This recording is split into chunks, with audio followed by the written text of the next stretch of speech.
اگلے پھر رکوع میں ایک اور آیت بیان ہوئی ہے. اس آیت کے اندر ایک مثال اللہ تعالیٰ نے بیان کی ہے بڑی زبردست. فرمایا کہ انزل من السماء ماء، اللہ تعالیٰ وہ ذات ہے کہ جس نے آسمان سے پانی نازل کیا. فسالت اودیۃ بقدرها فاحتمل السیل زبدا رابیا. اللہ تعالیٰ آسمان سے پانی نازل کرتا ہے اور اس پانی سے نالیاں ہوتی ہیں، نالے ہوتے ہیں اور یہ دریا ہوتے ہیں، یہ سب بھر کر جاتے ہیں. یعنی جس کا جتنا ظرف ہوتا ہے وہ اتنا بھر کے جاتا ہے. چھوٹی نالی ہوتی ہے تو اپنے حساب سے پانی لے کر جاتی ہے، بڑی نالی ہوتی ہے تو وہ اپنے حساب سے پانی اپنے اندر بھر کے جاتی ہے. بڑا نالا ہوتا ہے تو وہ اپنے حساب سے اپنے اندر پانی بھر کے جاتا ہے. یعنی جس کا جتنا ظرف ہوتا ہے وہ اتنا پانی اپنے اندر لے کر وہ چلنا شروع ہو جاتا ہے.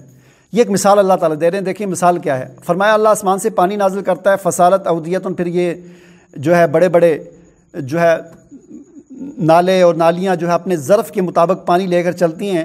فاحتمل السیل زبدا رابیا، اور اس کے اوپر پھر کیا ہوتا ہے، جاگ بھی اس کے اوپر ہوتی ہے. اور جاگ بظاہر بہت بڑی نظر آتی ہے اور بڑا جوش و خروش ہوتا ہے اس کے اندر.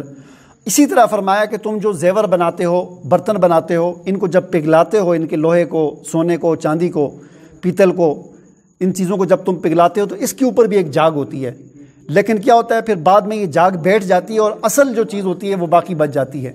یہ مثال دی اللہ تعالیٰ نے اس چیز کی کہ اللہ تعالیٰ نے اپنے پیغمبر صلی اللہ علیہ وسلم کو بھیج کر، نبی کریم صلی اللہ علیہ وسلم کو بھیج کر ان کے ذریعے علم کی بارش کی ہے.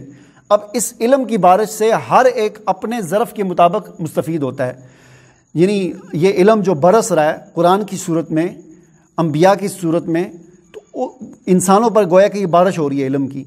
اب ہر آدمی اپنے ظرف کے مطابق جتنا اس کے اندر ظرف ہوتا ہے اس علم کو حاصل کرتا ہے اور اپنے اندر محفوظ کرتا ہے، پھر اس سے فائدہ حاصل کرتا ہے. اس دوران فرمایا کہ جاگ بھی بہت ہوتی ہے، شور شرابہ ہوتا ہے.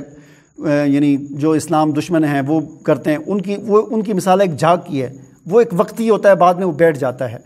تو یہ ایک مثال اللہ تعالیٰ نے یہاں پر اس طرح دی ہے.